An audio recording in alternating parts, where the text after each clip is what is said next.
ಮಾಜಿ ಪ್ರಧಾನಿ ದೇವೇಗೌಡರ ಪತ್ನಿ ಚೆನ್ನಮ್ಮ ಅವರು ವಿಧಿವಶರಾಗಿರುವಂಥದ್ದು. ಈಗ ಸ್ಥಳೀಯ ಶಾಸಕರಾದಂಥ ಸ್ವರೂಪ್ ಪ್ರಕಾಶ್ ಅವರು ಇದ್ದಾರೆ. ಸ್ವರೂಪ್ ಪ್ರಕಾಶ್ ಅವರಿಗೆ ಮಾತಾಡ್ತಾ ಹೋಗ್ತೀನಿ. ನಿಮ್ಮ ಮತ್ತೆ ಮಾಜಿ ಪ್ರಧಾನಿ ದೇವೇಗೌಡರ ಕುಟುಂಬಕ್ಕೆ ಅವಿನಾಭಾವ ಸಂಬಂಧ. ಅದರಲ್ಲೂ ವಿಶೇಷವಾಗಿ ತಮ್ಮ ತಂದೆಯವರು ದೇವೇಗೌಡ ಸೇರಿದಂತೆ ಚೆನ್ನಮ್ಮ ಅವರು ಇರ್ಬೇಕಾದ್ರೆ ಅವ್ರ ಮನೆಗೆಲ್ಲ ಹೋಗ್ತಾ ಇದ್ರು. ತುಂಬಾ ಸಂಬಂಧ ಆಯ್ತು. ಈಗ ಚೆನ್ನಮ್ಮಜ್ಜಿನ ಕಳ್ಕೊಂಡಿದ್ದಾರೆ, ಹೇಗನ್ಸುತ್ತೆ? ಸರ್, ನಮ್ಮ ಕುಟುಂಬಕ್ಕೆ ವಿಶೇಷವಾಗಿ ತಾವು ಹೇಳಿದಾಗೆ ದೇವೇಗೌಡರ ಅಪ್ಪಾಜಿಯವರ ನಮ್ಮ ಕುಟುಂಬ ಒಂದು ಸಂಬಂಧ ಅವಿನಾಭಾವ ಒಂದು ಸಂಬಂಧ. ಸುಮಾರು 75ನೇ ಇಸ್ವಿಯಿಂದನೂ ಕೂಡ ನಮ್ಮ ತಂದೆಗೆ ಪರಿಚಯ ಇದ್ದದ್ದು ಸನ್ಮಾನ ದೇವೇಗೌಡ ಅಪ್ಪಾಜಿಯವರು. ಆ ಸುದೀರ್ಘ ಕಾಲದಿಂದನೂ ಕೂಡ ಚೆನ್ನಮ್ಮನವರು ಕೂಡ ದೇವೇಗೌಡರು ಎಷ್ಟು ಪ್ರೀತಿ ಇಟ್ಟಿದ್ದಾರೆ ನಮ್ಮ ಕುಟುಂಬಕ್ಕೆ, ಅದೇ ರೀತಿ ಚೆನ್ನಮ್ಮನವರು ಕೂಡ ಹೆಚ್ಚು ಪ್ರೀತಿಯನ್ನು ನಮ್ಮ ಕುಟುಂಬದ ಮೇಲೆ, ನಮ್ಮ ತಂದೆ ಇರ್ಬೋದು, ನಮ್ಮ ತಾಯಿ ಇರ್ಬೋದು, ನನ್ನ ತಮ್ಮ, ನನ್ನ ತಂಗಿ ಇರ್ಬೋದು, ನಮ್ಮ ಕುಟುಂಬದ ಮೇಲೆ ಸದಾಕಾಲ ಯಾವಾಗಲೂ ಇರ್ತಿದ್ರು. ನನ್ನ ವಿವಾಹ ಸಂದರ್ಭದಲ್ಲೂ ಕೂಡ ಚೆನ್ನಮ್ಮನವರು ದೇವೇಗೌಡರು ಬರೋಕ್ಕಾಗಿರಲಿಲ್ಲ.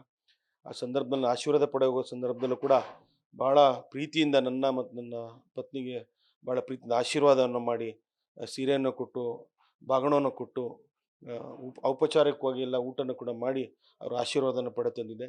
ನಾನೊಬ್ಬನೇ ಅಂತಲ್ಲ, ಒಬ್ಬರು ರಾಜಕಾರಣಿ ಮಕ್ಕಳು ಅಂತಲ್ಲ, ಯಾರೇ ರೈತರಾಗಿರ್ಬೋದು, ಯಾರೇ ಸಾರ್ವಜನಿಕರು ಹೋದ್ರು ಕೂಡ ಅವ್ರ ಸಿಹಿಯನ್ನು ತಿನ್ನಿಸಿ, ಹಾಸನದಲ್ಲಿ ಮಳೆ ಬೆಳೆ ಹೇಗಿದೆ ಅಂತ ಕೇಳಿ ಅವರು ಔಪಚಾರಿಕ ಮಾತಾಡಿಸಿ ಕಳಿಸುವಂಥದ್ದು ಸನ್ಮಾನ್ಯ ನಮ್ಮ ದೇವೇಗೌಡರು ಚೆನ್ನಮ್ಮನವರ ಅವರೊಂದು ಇದೇ ಆಗಿತ್ತು, ಅವ್ರ ಸ್ವಭಾವನೆ ಆಗಿತ್ತು. ಎಲ್ಲೋ ಒಂದು ಕಡೆ ನಮ್ಮ ಕುಟುಂಬಕ್ಕೆ ಒಂದು ದೇವತೆಯನ್ನು ಕಳ್ಕೊಂಡಿದ್ದೀವಿ. ಎಲ್ಲೋ ಒಂದು ಕಡೆ ನಮ್ಮ ಕುಟುಂಬಕ್ಕೂ ಮತ್ತು ನಮ್ಮ ಹಾಸನ ಜಿಲ್ಲೆಗೂ ಕೂಡ ಒಂದು ಭಾಳ ದುಃಖವನ್ನು ತಂದಿದೆ ಸರ್. ಈಗ ತಮ್ಮ ತಂದೆಯವರು ಕೂಡ ಎಚ್.ಎಸ್. ಪ್ರಕಾಶ್ ಅವರು ಕೂಡ ಅನಾರೋಗ್ಯ ಪೀಡಿತರಾದಾಗ ಅವರು ಬಂದ್ಬಿಟ್ಟು ತಮ್ಮನ್ನು ಭೇಟಿ ಮಾಡಿದ್ರು, ಮತ್ತೆ ಅರ್ಕೆಯನ್ನು ಒತ್ತಿದ್ರು. ಅಂದ್ರೆ ಅವ್ರಿಗೆ ಬೇಗ ಗುಣಮುಖರಾಗ್ಲಿ ಅಂತಾನು ಕೂಡ ಹೇಳಲಾಗ್ತದೆ. ಇದಕ್ಕೆ ಸಂಬಂಧಪಟ್ಟಂತೆ ನಮ್ಮ ತಂದೆಯವ್ರಿಗೂ ಕೂಡ ಒಂದು ಸಂದರ್ಭದಲ್ಲಿ ಶಸ್ತ್ರಚಿಕಿತ್ಸೆ ಆಗೋ ಸಂದರ್ಭದಲ್ಲಿ ಆಸ್ಪತ್ರೆಗೆ ದೌಡಾಯಿಸಿ ಚೆನ್ನಮ್ಮನವರು ಮತ್ತು ದೇವೇಗೌಡರು ಕೂಡ ನಮ್ಮ ತಾಯಿಗೆ ಧೈರ್ಯ ಹೇಳಿ ಚೆನ್ನಮ್ಮನವರು, ನಾವು ಇರ್ತೀವಿ ನಿಮ್ಮ ಕುಟುಂಬ ಜೊತೆ, ನಾನು ಇರ್ತೀನಿ ಕಣಮ್ಮ, ನೀವು ಯಾವುದಕ್ಕೂ ಕೂಡ ದುಃಖರಾಗಬಾರ್ದು, ಯಾವುದೇ ಸಂದರ್ಭದಲ್ಲಿ ಏನೇ ವಿಚಾರದಲ್ಲೂ ಕೂಡ ನಾವು ಇರ್ತೀವಿ ಅಂತ ಹೇಳಿ ಶಸ್ತ್ರಚಿಕಿತ್ಸೆನೂ ಕೂಡ ಸನ್ಮಾನ್ಯ ದೇವೇಗೌಡರ ಅಪ್ಪಾಜಿಯವರು ಅವರ ಒಂದು ವೈದ್ಯರಿಗೆ ಹೇಳಿ ಶಸ್ತ್ರಚಿಕಿತ್ಸೆ ಮಾಡಿ, ನಾನು ಕೂಡ ಆ ಸಂದರ್ಭದಲ್ಲಿದ್ದೆ. ಮಧ್ಯರಾತ್ರಿ ಶಸ್ತ್ರಚಿಕಿತ್ಸೆ ಮುಗಿದಿದ್ದು ರಾತ್ರಿ 2 ಗಂಟೆ ಆಯಿತು. ದೇವೇಗೌಡರ ಅಪ್ಪಾಜಿಯವರು ರಾತ್ರಿ ಎಷ್ಟು ಗಂಟೆ ಆದರೂ ಕೂಡ ನನಗೆ ಫೋನ್ ಕರೆ ಮಾಡಿ ಮುಗಿದ್ಮೇಲೆ, ಆಪ್ರೇಷನ್ ಮುಗಿದ್ಮೇಲೆ ನನಗೆ ಹೇಳಬೇಕು ಅಂತ ಹೇಳಿ ಅವರ ವೈಯಕ್ತಿಕ ಅವ್ರ ಪರ್ಸ್ನಲ್ ಫೋನ್ ನಂಬರ್ ಕೊಟ್ಟೋಗಿದ್ರು.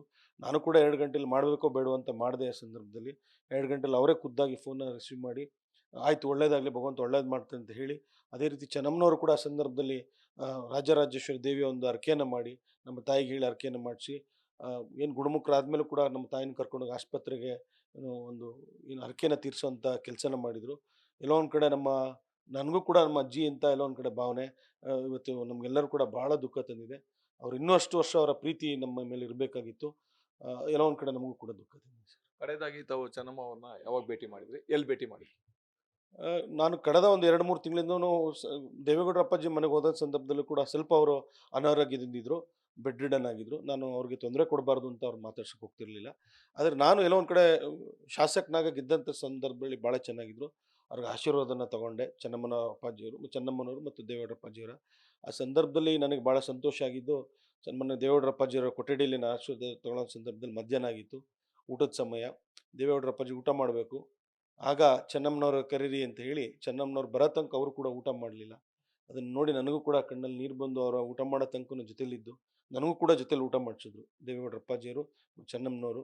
ನಾನು ಚಿಕ್ಕ ಹುಡುಗ ಆದರೂ ಕೂಡ ಅವ್ರ ಮೊಮ್ಮಗನ ವಯಸ್ಸು, ಅದು ಕೂಡ ಏನೋ ಒಂದು ಕಡೆ ಶಾಸಕನಾಗಲ್ಲ, ಅವ್ರ ಮೊಮ್ಮನಾಗೆ ಅವ್ರ ಜೊತೆಯಲ್ಲೇ ಕೂತ್ಕೊಂಡು ಊಟ ಮಾಡೋದು ಎಲ್ಲೋ ಒಂದು ಕಡೆ ಸೌಭಾಗ್ಯ, ನನ್ನ ಪುಣ್ಯ ಅಂತ ಭಾವಿಸ್ತೀನಿ. ಅಂಥ ಒಂದು ದಂಪತಿಗಳ ಜೊತೆಲಿ ನಾನು ಕೂಡ ಒಂದು ಊಟ ಮಾಡಿದೆ. ಇಂಥ ವಯಸ್ಸಲ್ಲೂ ಕೂಡ 94 ವರ್ಷ, ಸುದೀರ್ಘ 92 ವರ್ಷ ವಿವಾಹ ಜೀವನ, ಅದರಲ್ಲೂ ಕೂಡ ಜೊತೆಯಲ್ಲಿ ಊಟ ಮಾಡೋಂಥದ್ದು ನೋಡಿದ್ರೆ ನಮಗೂ ಕೂಡ ಎಲ್ಲೋ ಒಂದು ಕಡೆ ಭಾಳಷ್ಟು ಸಂತೋಷ. ಭಾಳ ನಮಗೂ ಕೂಡ ಎಲ್ಲೋ ಒಂದು ಕಡೆ ಅವರ ಒಂದು ಗರಡಿಲಿ ನಮ್ಮ ತಂದೆ ಪಳಗಿ, ಅವ್ರ ಗರಡಿಲಿ ನಮ್ಮ ತಂದೆ ಇವತ್ತು ಬೆಳೆದು ಇವತ್ತು ನಾನು ಅವರ ಒಂದು ಆಶೀರ್ವಾದದಿಂದ, ಚೆನ್ನಮ್ಮನವರು ದೇವೇಗೌಡರ ಆಶೀರ್ವಾದದಿಂದ ನಾನು ಕೂಡ ಶಾಸಕನಾಗಿದ್ದೀನಿ. ನನ್ನ ಥರ ಹಲವಾರು ಹಾಸನ ಜಿಲ್ಲೆ ಶಾಸಕರಾಗಿ, ವಿಧಾನ ಪರಿಷತ್ ಸದಸ್ಯರಾಗಿ, ಏನೋ ರಾಜ್ಯಸಭಾ ಸದಸ್ಯರಾಗಿ ಹಲವಾರು ಕುಟುಂಬ ಅವರ ನೆರಳಲ್ಲಿ ಇವತ್ತು ಬೆಳೀತಾ ಇದೆ ಸರ್. ಭಗವಂತ ಅವ್ರ ಕುಟುಂಬಕ್ಕೆ ಮತ್ತು ದೇವೇಗೌಡರ ಅಪ್ಪಾಜಿಯವರಿಗೆ ವಿಶೇಷವಾಗಿ ಅವರಿಗೆ ದುಃಖವನ್ನು ಭರಿಸುವಂಥ ಶಕ್ತಿ ಭಗವಂತ ಕರುಣಿಸಲಿ ಅಂತ ತಮ್ಮ ಮಾಧ್ಯಮ ಮೂಲಕ ನಾನು ಭಗವಂತನ ಕೊಡ್ತೀನಿ. ಹಿಂದೆ ನಮ್ಮ ತಂದೆ ಅನಾರೋಗ್ಯ ಪೀಡಿತರಾದಾಗ ಚೆನ್ನಮ್ಮ ಅವರು ಹರಕೆ ಕಟ್ಕೊಂಡಿದ್ರು. ನಮ್ಮ ತಂದೆ ಅನಾರೋಗ್ಯದಿಂದ ಅಂದ್ರೆ ಆರೋಗ್ಯವಾಗಿ ಬಂದ ನಂತರ ಹರಕೆನ ಕೂಡ ಚೆನ್ನಮ್ಮಜ್ಜಿನೇ ತೀರಿಸಿದ್ರು. ನನಗೀಗ ಹೇಗಾಗ್ತಾ ಇದೆ ಅಂದ್ರೆ, ನಮ್ಮ ಸ್ವಂತ ಅಜ್ಜಿನ ಕಳ್ಕೊಳೋ ಕಳ್ಕೊಂಡ್ರೆ ಯಾವ ರೀತಿ ದುಃಖ ಆಗತ್ತೆ ಅದೇ ರೀತಿ ದುಃಖ ಆಗ್ತಾ ಇತ್ತು, ಆಗಿದೆ ಈಗ ಅಂತನೂ ಕೂಡ ಸ್ಥಳೀಯ ಶಾಸಕರಾದ ಸ್ವರೂಪ್ ಪ್ರಕಾಶ್ ಹೇಳ್ತಾ ಇರ್ತಾರೆ. ಕ್ಯಾಮ್ರಾಮನ್ ಪ್ರವೀಣ್ ಜೊತೆ Kiran, news first, Hassan. News first ನಿರ್ಭೀತಿಯಿಂದ ನಿಮ್ಮ ಪರವಾಗಿ.